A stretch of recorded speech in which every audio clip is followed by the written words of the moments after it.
بسم اللہ الرحمن الرحیم۔ ناظرین، میں ہوں ارشد سلیم۔ ناظرین، جیسا کہ آپ لوگوں کو معلوم ہے کہ جو امریکہ نے ایرانی جرنیل کو شہید کیا ہے، اس کے بعد خصوصاً جو یہ کمپلیٹ خطہ ہے،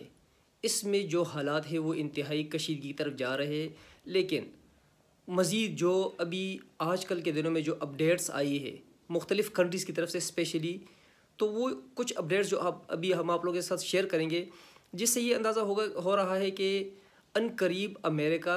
لگ یہی رہا ہے کہ اکیلے پن کا شکار ہو رہا ہے، وہ بالکل اکیلا رہ جائے گا، کیونکہ جو پلاننگ امریکہ نے کی تھی لگ یہی رہا ہے کہ وہ اپنے پلاننگ میں جو ہے نا کامیاب نہیں ہوا۔ ناظرین، اگر اب تک آپ لوگوں نے ہمارے اس چینل کو سبسکرائب نہیں کیا تو ضرور اس کو سبسکرائب کریں اور بیل آئیکن کو ضرور پریس کریں تاکہ ہمارے آنے والی ویڈیوز کا نوٹیفیکیشن آپ لوگوں تک بر وقت پہنچ سکے۔ اگر ہماری ویڈیو آپ لوگوں کو پسند آتی ہے تو اس کو لائک کرنا نہ بھولیے گا۔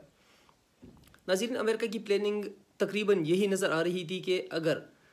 عراق میں ایرانی جرنیل کو شہید کیا جاتا ہے، اس کو ٹارگٹ کیا جاتا ہے، تو زیادہ توقع یہ کی جا رہی تھی کہ عراق اور ایران کے بیچ میں خلا پیدا ہو جائے گا اور مزید دونوں کے بیچ میں کشیدگی بڑھنے کے چانسز آ جائیں گے۔ لیکن اس کے برعکس جو اسپیشلی عراق کا جو پارلیمنٹ ہے، ان لوگوں نے ایون یہاں تک جو ہے نا بات ڈسکس کرنا شروع کر دی ہے کہ جو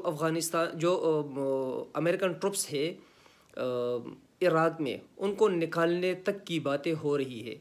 یہ کہا جا رہا ہے کہ پارلیمنٹ میں یہ بات آلریڈی ڈسکس ہو چکی ہے کہ یا تو جو ہے نا جو تقریباً 5000 ٹروپس ہے، فوجی ہے امریکن، جو عراق میں داعش کے خلاف لڑنے کے لیے لے کر آیا گیا تھا تو ان کو نکالنے کی بات شروع ہو گئی ہے اور پارلیمنٹ میں یہ بات ڈسکس بھی ہو گئی ہے۔ اور دوسری سائڈ پہ جو ہے نا عراق نے کنڈمڈ کیا ہے کہ جو یہ ایکشن لیا گیا ہے ایرانی جرنیل کے قتل کا، ایرانی جرنیل کے شہادت کا، تو اس کے خلاف الٹا عراق میں جو ہے نا سافٹ کارنر پیدا ہو گیا ہے ایران کے لیے۔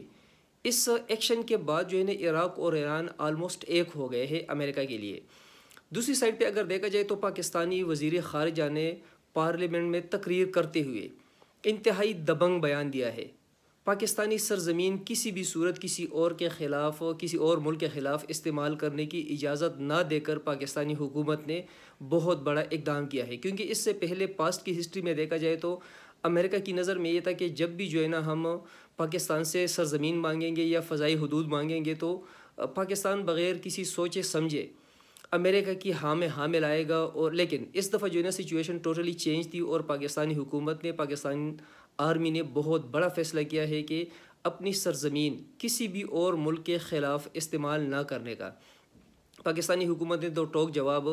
دے دیا ہے امریکنز کو۔ دوسری سائڈ پہ جو ہے نا جو سعودی عربیہ ہے، سعودی عربیہ کے ولی عہد نے بہت بڑا اقدام اٹھایا ہے۔ سعودی عربیہ کے کنگ نے، جو ان کا ولی عہد ہے، اس نے اسٹریٹ بیان دے دیا ہے کہ یہ جو کارروائی ہوئی ہے تو ہمیں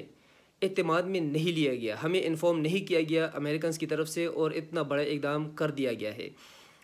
باقی دنیا کی طرف دیکھا جائے تو رشیا اور چائنا پہلے ہی بیان دے چکے ہیں اور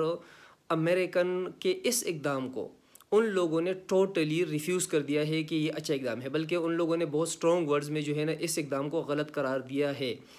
جرمنی کی طرف سے بھی کافی بڑا بیان آیا ہے، ان لوگوں نے بھی کہا ہے کہ اتنی زیادہ کشیدگی بڑھانے کی ضرورت نہیں ہے اور جو امریکہ نے کیا ہے تو اصولاً جو ہے نا اس طریقے سے نہیں کرنا چاہیے۔ باقی بھی جو ممالک ہے، ایون اگر آپ لوگ ترکی کا بیان دیکھ لیں تو ترکی نے جو ہے نا بہت اسٹریٹ بیان دیا ہے اور ٹوٹلی امریکہ کے اگینسٹ ان کی بات ہوئی ہے، کیونکہ جو امریکن چاہ رہے ہیں باقی چیزوں کے ساتھ ساتھ امریکہ کی نظر ترکی پہ بھی ہے، کیونکہ 2013 میں جو 7 سالہ پابندیوں کا خاتمہ ہوگا اور ترکی جس طریقے سے ترقی کی طرف جا رہا ہے تو یہ بھی امریکہ کے لیے انتہائی تشویش کی بات ہے۔ تو امریکہ کی نظر جو ہے نا آلریڈی ترکی پہ بھی ہے۔ لگ یہی رہا ہے کہ ان قریب کیونکہ جس طریقے سے، جس تیزی کے ساتھ جو ہے نا امریکہ کے اس اقدام کو مختلف ممالک کی طرف سے سائڈ پہ کیا جا رہا ہے اور امریکہ کو اپریشیٹ نہیں کیا جا رہا، تو لگ یہی رہا ہے کہ ان قریب امریکہ بالکل اکیلا رہ جائے گا۔ اور ہونا بھی اس طرح چاہیے، کیونکہ دنیا میں کسی ایک ملک کو جو ہے نا دنیا کا ٹھیکیدار جو ہے نا نہیں بننا چاہیے۔ ایک سپر پاور کا کانسیپٹ جو ہے نا دنیا سے ختم ہونا چاہیے، بلکہ پوری دنیا کو برابری کی نظر سے دیکھنا چاہیے۔